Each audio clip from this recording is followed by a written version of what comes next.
इसी कांग्रेस पार्टी ने श्री कृष्णा कमीशन की रिपोर्ट बनाई थी बाला साहब ठाकरे जी को इंडिक्ट करने के लिए। उनसे पूछा गया कि ये लोग कह रहे हैं, कांग्रेस कह रही है कि दंगों में आपका हाथ है मुंबई के। बाला साहब ठाकरे जी का क्या जवाब था?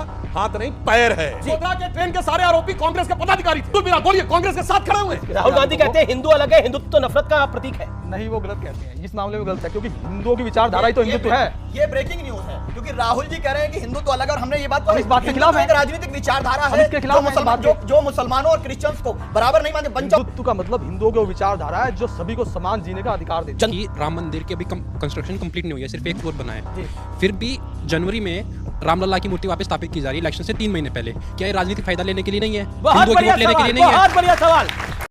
तो आज के इस वीडियो में ऑडियंस ने कांग्रेसी प्रवक्ता को डिबेट में बहुत अच्छे से धोया है, क्योंकि कांग्रेसी प्रवक्ता डिबेट में आकर बीजेपी पर और बीजेपी को वोट देने वालों को बोल रहा था कि आप लोग सिर्फ हिंदू मुसलमान करती है बीजेपी पार्टी और आप लोग हिंदू मुसलमान के चक्कर में बीजेपी को जिता देते हैं। तो इसी बात पर ऑडियंस ने इसे डिबेट में अच्छे से धो दिया है, क्योंकि इनडायरेक्टली ऑडियंस को कांग्रेस के प्रवक्ता मूर्ख बता रहे थे। और इसी के साथ सुधांशु त्रिवेदी ने भी कांग्रेसी प्रवक्ता को इसी बात पर डिबेट में अच्छे से धोया है। तो भाई क्या हुआ, आप खुद से ही देखिए आगे।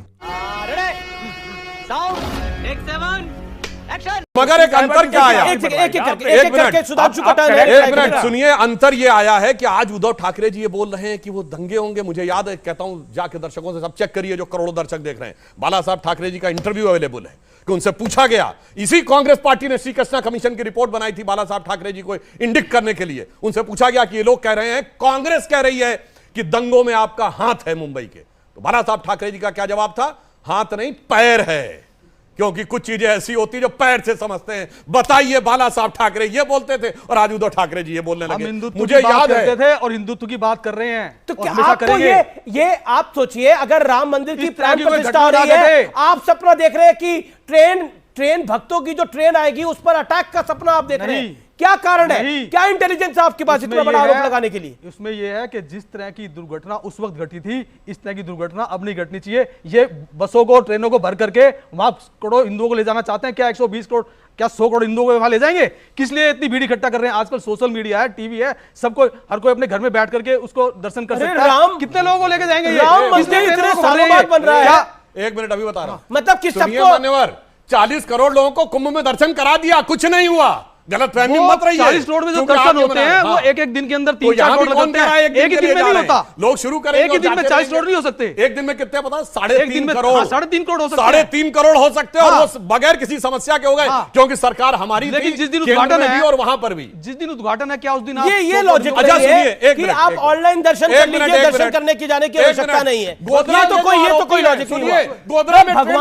भगवान के ऑनलाइन दर्शन करना और ज्योतिर्लिंग पर जल चढ़ाने में फर्क है कि नहीं है? अपना हाथ खड़ा करके जवाब दीजिए आप लोग। अमीश जी, एक बात मैं कहना जी, चाहता हूं। कोई कहना चाहता है इस विषय के ऊपर कुछ सवाल? किसी का?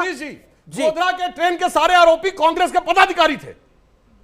अब्दुल बिलाल, बोलिए, कांग्रेस के साथ खड़े हुए आज, जिन्होंने ट्रेन जलाई, और कोई नहीं कहता। मैंने तो पहले ही कहा है, सबसे पहले बोला है कि कांग्रेस ने हिंदुत्व को नहीं समझा। अगर कांग्रेस ने हिंदुत्व को समझा, ठीक है, नगर पंचायत का अध्यक्ष भी शामिल था। जी, अच्छा, ओके, आप शदाब चौहान। अभी इन्होंने कहा कि गोधरा में आरोपी कौन थे? एहसान जाफरी के हत्यारे कौन थे? आरोपी नहीं, हत्यारे कौन थे? जो सजाए उनका नाम क्या है? बताइए। नहीं, आप बताइए ना। आप बताइए ना। मैं आपसे बताइए ना। कांग्रेस के नेता बताइए। आप बताइए एक चीज जिसमें आप बताइए। मैंने तो कहा ना, आप बताइए। आप नहीं बता पाएंगे। गोधरा में आप कोई चीज नहीं, कोर्ट से पूरी तरह से। आप सब लोग से मैं अर्ज करना चाहता हूं बड़ी विनम्रता के साथ कि आप में से किसी को भी, किसी भी पॉलिटिकल पार्टी को हिंदुत्व सिखाने की जरूरत नहीं है। और आपके प्रोग्राम पे मैं कई मर्तबा कह चुका हूं कि इस देश में हिंदुत्व की असल जननी कांग्रेस पार्टी है।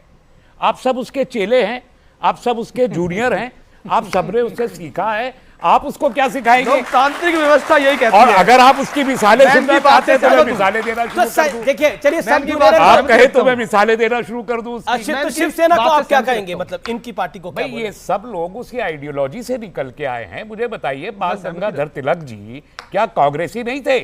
ये आप क्या आप उनकी आइडियोलॉजी को नहीं मानते? व्यवस्था।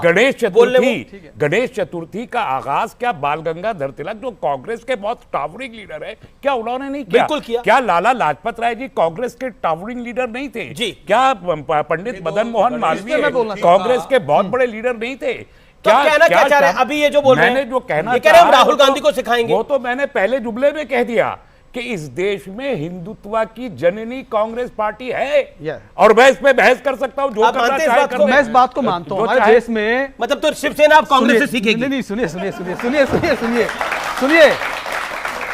हिंदुत्व क्या है? ऑडियंस भी ताली मार रही है। हिंदुत्व क्या है? हिंदुत्व एक विचारधारा है जो सबको समान अधिकार देते हैं हमारे देश के। राहुल गांधी कहते हैं हिंदू अलग है, हिंदुत्व तो नफरत का प्रतीक है। नहीं, वो गलत कहते हैं, इस मामले में गलत है, क्योंकि हिंदुओं की विचारधारा ही तो हिंदुत्व है। ये ब्रेकिंग न्यूज है, क्योंकि राहुल जी कह रहे हैं कि हिंदू तो अलग है और हमने ये बात हम इस बात के खिलाफ हैं। एक राजनीतिक विचारधारा हम है इसके खिलाफ जो मुसलमानों और क्रिश्चियंस को बराबर नहीं मानते। बंच ऑफ थॉट क्या है बताइए? बंच ऑफ थॉट में मेंशन है कि नहीं? आप भी मानते हैं? हिंदुत्व का मतलब, आप क्यों इनके थॉट्स खराब कर रहे हैं? ये सब थॉट्स हो गए खराब है। हिंदुत्व का मतलब हिंदुओं की विचारधारा है जो सभी को समान जीने का अधिकार देती है। जनता को बोल, जो आपके मन में दिल में सवाल पूछिए और जोरदार ताली भी बताइए जो सवाल पूछता है। मेरा क्वेश्चन सुधांशु जी से है कि राम मंदिर की अभी कंस्ट्रक्शन कंप्लीट नहीं हुई है, सिर्फ एक फ्लोर बना है जी। फिर भी जनवरी में रामलला की मूर्ति वापस स्थापित की जा रही है इलेक्शन से 3 महीने पहले। क्या ये राजनीतिक फायदा लेने के लिए नहीं है? हिंदुओं की वोट लेने के लिए नहीं है? बहुत बढ़िया सवाल। आप ये इनमें से कोई नहीं पूछा, इन्होंने पूछा। 2024 से पहले 3 महीने पहले, या फिर कहे आपने थोड़ा ज्यादा बोल दिया 1.5 महीना पहले, क्योंकि फिर तो कहानी पूरी शुरू हो जाती है। 1.5 महीना पहले रामलला की प्राण प्रतिष्ठा हो रही है। ये नवंबर में भी तो हो सकती है, दीपावली पर। बताना चाहता हूं क्यों अंतर रहता है। देखिए, राम जन्मभूमि का जो भी विषय हुआ, अब इसको कोई अंधविश्वास कहे, पुरातन पंथी कहे, एक एक चीज ज्योतिष के हिसाब से विचार बताइए, समझाइए। और मैं जवाब देना चाहता हूं। 9 नवंबर 1989 जिस दिन शिलान्यास हुआ था प्रतीकात्मक, उस दिन देवोत्थानी एकादशी थी, जाके चेक कर लीजिएगा। 30 अक्टूबर 1990 जिस दिन कार सेवा हुई, ये 92 वाली नहीं, कार जिसका गोली चला देंगे और परिंदा नहीं मार पाएगा, उस दिन भी देवोत्थानी एकादशी थी। और सुनिए पूरी बात, मैं आपको मौका भी दूंगा जवाब। भाई मेरी बात जवाब, ज्योतिष के एतबार से ही। हाँ, मैं जवाब आने तो दीजिए भाई, वहां तक आप काहे परेशान हो रहे हैं, वहां तक आने तो बताइएगा। और ये एक संयोग मानिए कि 9 नवंबर 2019 जिस दिन कोर्ट का जजमेंट आया, 8 और 9 नवंबर को देवोत्थानी एकादशी थी, यानी देवताओं उठे थे। और आज आपको बता रहा हूं 14 अगस्त को सूर्य उत्तरायण होता है और जुलाई में दक्षिणायन होता है। तो जब मंदिर की प्राण प्रतिष्ठा की जाती है तो उत्तरायण सूर्य में होगी और वो चैत्र से पहले होगी, चूंकि भगवान राम की चैत्र शुक्ल नवमी के दिन जन्म स्थान होता है ना, तो इसलिए हमारे जितने भी चीज है वो ग्रहों की गणना के अनुसार होते हैं। इसका चुनाव की गणना से कोई लेना देना नहीं। कांग्रेस के हर प्रवक्ता का यही हाल है। ये लोग हर डिबेट में आते हैं और हमेशा कभी हिंदुओं पर तो कभी बीजेपी को वोट देने वालों को ऐसे ही कुछ भी बोलकर निकल जाने की कोशिश करते हैं। लेकिन जब ऑडियंस इन लोगों का सामना होता है तो ऑडियंस ऐसे ही सब सवाल पूछकर इन लोगों को अच्छे से मुंह बंद करा देता है। और इसी के साथ जब सुधांशु त्रिवेदी जैसे लोगों के सामने कांग्रेसी कुछ भी बोलते हैं तो कांग्रेसियों को भी सुनना पड़ता है सुधांशु त्रिवेदी, क्योंकि सुधांशु त्रिवेदी हमेशा फैक्ट पर बातें करते हैं जो कि कांग्रेसियों को अच्छा नहीं लगता है, लेकिन सुन लेता है। खैर, आपको थोड़ा सा वीडियो अच्छा लगा तो वीडियो को लाइक कर दीजिए और ऐसे ही वीडियोस के लिए आप हमारे चैनल को सब्सक्राइब जरूर कर लीजिएगा। हम मिलते हैं बहुत जल्द किसी और वीडियो में।